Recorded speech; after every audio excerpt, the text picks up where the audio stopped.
I'm feeling symptoms of Chiefs fatigue. The Chiefs are currently featured in 8 standalone games, 7 in prime time. They're going to practically be on every service that you can have through the NFL by midway through the season. That's the thing, is like the quarterback star power. I mean, do I want to watch Russell Wilson? Not really. Yeah, I think there's some tough sells on this list. Chad, have you taken a look at the upcoming nationally televised games? I have taken a glance at it, Hutton, as someone who was all out on the schedule release, then became all in on it. I have glanced at it. Okay, but have you noticed this very heavy Kansas City? I noticed a red and gold theme Yes. across the nationally televised games. I want to get your take on this because I don't even have to get to Taylor Swift for why I'm wanting to see more NFL parity on TV and fewer national TV games featuring the Chiefs. I'm going to tell you the main reason why I'm feeling symptoms of Chiefs fatigue. And it'll be the last time that I reference Taylor Swift right now. You won't hear it again because the fatigue is on me, not just the Chiefs. They just ended a run going for a three-peat and did so mainly by drafting their superstar talent, not signing them through free agency. And the players who shine in prime time are developed in Kansas City, not somewhere else. I mean, that's fantastic. They're constantly great. And while it gets old, I also want to watch greatness. Mahomes, Kelsey, Chris Jones, Andy Reid, and then role players who consistently just step up and make the play, gain the first down, move the chain, score the touchdown, make the big stop. Some would say I should add in the refs to that list as well. It's not that they're too good and I'm tired of watching them win. It's that they're overexposed. I see Arrowhead everywhere. And the players are in a ton of commercials and clips from podcasts. At some point, I just simply want other options. I get the sense that this upcoming season is the year, this is the upcoming year, where I truly become chiefed out. I'm not saying I won't watch their games. My problem is I have no choice. If I want to watch a featured game in a primetime slot, chances are the Chiefs are playing. We know they have the most exposure of any team on TV in 2025. The Chiefs are currently featured in 8 standalone games, 7 in prime time. In the first 8 weeks alone, the Chiefs play 5 primetime games. I didn't feel this way at the Super Bowl just a few months ago. I know many fans did. I could tell the enthusiasm for watching Kansas City play football has gone down, just like ticket prices went down at the Super Bowl in New Orleans back in February. I wanted to see the three-peat. I wanted to watch greatness, something the league has never witnessed before. But since they were crushed by the Eagles, I'm sliding the other direction. And I feel myself wanting to join the group that says we've seen enough of the Kansas City love on Sunday night, Monday night, Thanksgiving, Christmas, international, streaming, and everywhere. But here's the real reason, Chad, for why I'm tired of the Chiefs. It is due to the team they're playing, not the team doing the winning. Last year, we watched some horrific games. Sloppy football, poor quarterback play, lack of situational awareness by head coaches. The Chiefs won 10 different one-score games last season, 12 if you include the playoffs. And they had their own poor performances and their own issues, but there aren't many teams with the quarterback showing the ability to seize the moment and take them down. Does watching Justin Herbert or Trevor Lawrence pull you in like it once did a couple of seasons ago? No, of course not. They're average. Same for Russell Wilson, Geno Smith, Justin Fields, Daniel Jones, Dak Prescott. All of those quarterbacks are on the Chiefs' schedule this season. 3 of those games will be in primetime. Bo Nix and C.J. Stroud get to prove that they can climb the ladder this season. They, too, get Mahomes on the 2025 slate. See, it's not about the market size of the team, but the lack of elite quarterback play that's missing on the visitor sideline when Mahomes faces off against the betting underdog. We've been watching the same actors play the same roles in Kansas City, and the opponent plays the loser. And when it's elite versus elite, like it was in the AFC Championship game, that's a different story. We don't complain about watching greatness then, although we do root for the Chiefs to lose now and for the Bills to advance. So fast forward 4 months, and here is the small group of quarterbacks that are on Kansas City's schedule this season who determine my level of Chiefs apathy. Kansas City's going to face Lamar Jackson, Josh Allen, Jalen Hurts, Jaden Daniels, and Jared Goff. 3 of those are in primetime.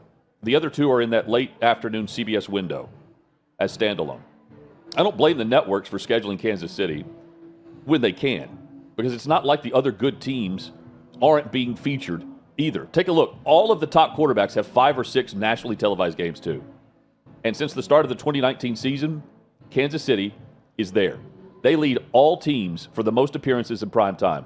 40 standalone regular season games. You can take all of the primetime games featuring the Browns, Jags, Titans, and Panthers and still come up 3 games short of the Chiefs' total number. Gosh. So the Chiefs are followed by the Cowboys at 38. Eagles and 49ers have 34. Ravens, they played 31, followed by the Bucks with 26. Brady plays a huge factor there. The Bills, 5 primetime games this season in Buffalo. So their total since 2019 is 24. And the other teams we've watched the most, the Vikings, Steelers, Bengals, Dolphins, and Saints, are likely opponents of the top teams that are always on. So, I mean, who would you prefer watching in prime time?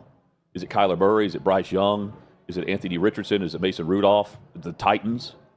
I, too, would choose Kansas City if I'm paying what the networks are paying. The Chiefs aren't going anywhere because, in prime time, there are only so many primetime players at quarterback. And maybe 2 or 3 will take a step forward to the elite class this season, maybe 1 or 2. But to do so, you've got to go through Mahomes. And by doing so, chances are we see maybe 1 or 2 fewer weeks next year of Mahomes on Sunday night or Monday night on our TV screen or our laptop or whatever we're streaming. Until then, we're going to know the depth chart about as good as Mitch Holthus, who is the play-by-play announcer for Kansas City. I mean, the numbers there of primetime games, it's large. And again, Dallas is on there every year for Thanksgiving. That counts. I counted that. Any standalone game, any broadcast, Chiefs lead it. Yeah, and look, it makes sense. Well said on the fatigue part of it. And I'm feeling that same fatigue also. And well said on the reasons that they're in there, which are obvious: the winning, the star-powered Patrick Mahomes, Travis Kelce. Unfortunately, I'll say her name right now, Taylor Swift. That's fine now. All of that factors into it. But it's so odd when you watch those Chiefs games now, Hutton, because I'm an Atlanta Braves fan, and I watch the regional Atlanta Braves broadcast, much like a lot of MLB fans everywhere across the country will watch their home broadcast for games. And when you watch that home broadcast, you get the feeling of they're talking to you, the Braves fan, or the Orioles fan, or the Milwaukee Brewers fan, or the Los Angeles Dodgers fan. It's former players of your team. It's a play-by-play voice and that's trusted, and it feels like they're talking to you. I think it becomes a problem and an oversaturation issue in the NFL with the Chiefs when I watch Nance and Romo, and I feel like I'm watching my Atlanta Braves broadcast, but in regards to the Chiefs. That's a great analogy. They're around them so much, these national teams. I think they have 2 right now. Yeah, even Sunday Night Football in the broadcast. Like, hey, remember we had the Chiefs game 2 weeks ago and then 4 weeks before that, and then the 5th week also, and we saw Patrick Mahomes do this, this, and this. And I'm thinking, this is like watching a Braves-Nats game in May where they're talking about the earlier series opener against the Padres when they were in San Diego, and I'm thinking, goodness gracious, it's a home broadcast for Nance and Romo. They're going to practically be on every service that you can have through the NFL by the midway through the season. Yeah. Because they'll be featured 5 separate times by week 8. And then we all know they're going to be flexed at some point late in the season because they can also do that. But I mean, do I want to watch the Chiefs or do I want to watch, the Panthers? I want to watch the Chiefs. I mean, I understand that. Well, and of the emerging teams that are kind of next up, I think in line to be that Baltimore Ravens, Buffalo Bills that becomes a force every year in the league, it's the Washington Commanders is one of them. Yep. I'd still rather see the Chiefs than the Commanders in most national windows. The Eagles have already arrived, and we saw their ranking on that list. Can we put the rankings back up again of nationally televised games since 2019, guys? Because there's one I want to point out that does piss me off. It's the Cowboys at second. It's that audience. And everything else makes sense. The Chiefs have won a ton.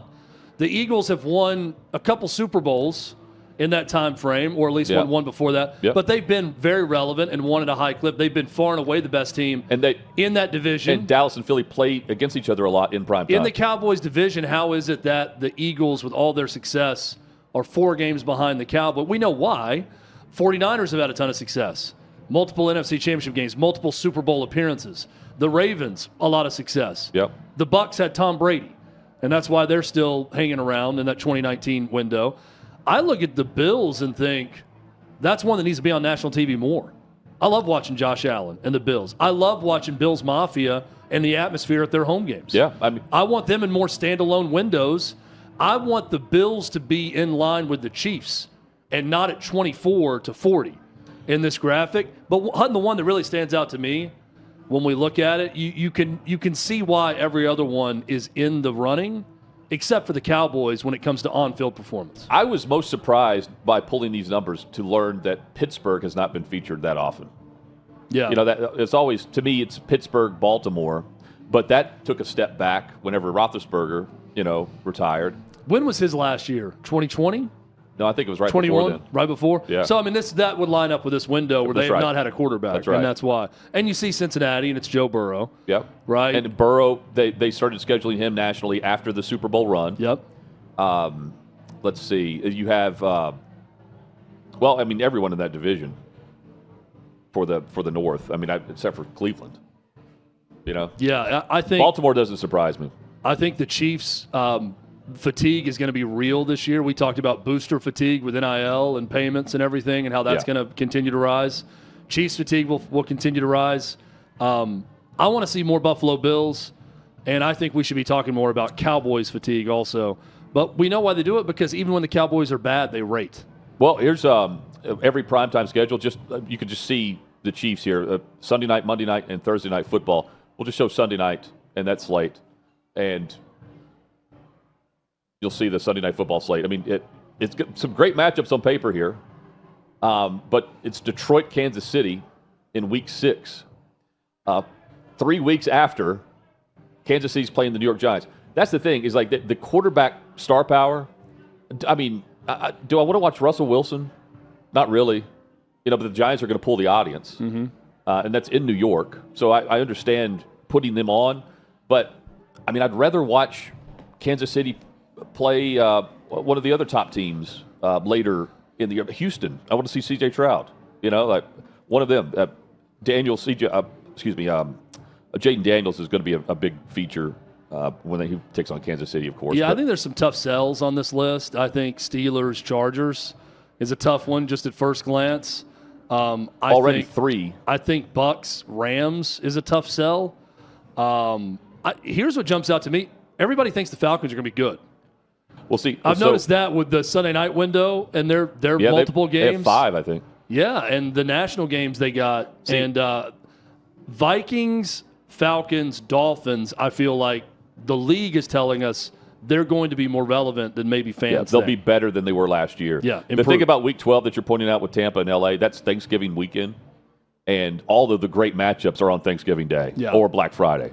So that's probably the best matchup left after they go through all the picks. But it's not – you've got a lot of divisional matchups. Monday Night Football. Look at Monday night here. Again, divisional matchups to kick off things. But Kansas City, Jacksonville. It's just odd to me that you go Jacksonville and New York for some of the matchups there. Maybe I'll probably look foolish here, but I think there are better games that you could pick with KC. I always love seeing the games that get short shrift in the doubleheader on Monday night. And they always like to include one divisional game in each of those doubleheaders, right? Yeah. So you got Chargers, Raiders, and then you've got Bucks, Texans. Yeah. And then the other doubleheader week, you've got a divisional matchup, Jets, Dolphins, and then Bengals, Broncos. Yes. And how many of these games will be flexed for Sunday night earlier? It's like Monday's tough to flex, but you can move them. There's some really good games here. You got the other doubleheader, too, is Chicago-Washington rematch of where the guy fell asleep. He was taunting the crowd, remember, before the last play from Jaden Daniels. So they get to play again this year in a rematch. I think they're bumping it up to maybe 6 games that will be on the simulcast or 6 dates that will be on ABC and ESPN. Okay. Instead of 4.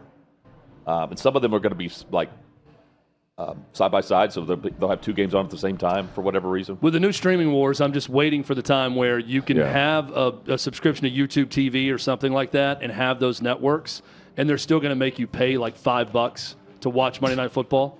on top of it, like that's where we're headed. Yeah. Is every single game is going to be some form of a la carte pay-per-view, or you're going to have to buy a package for that league, separate of just having something that has ESPN on it. While you're at the OutKick YouTube channel, we hope you'll like, comment, and subscribe here at OutKick. Chad, coming up, Bill Belichick. He's back. The book tour continues. Good Morning America, Michael Strahan. Can't stop, won't stop. Bill Belichick.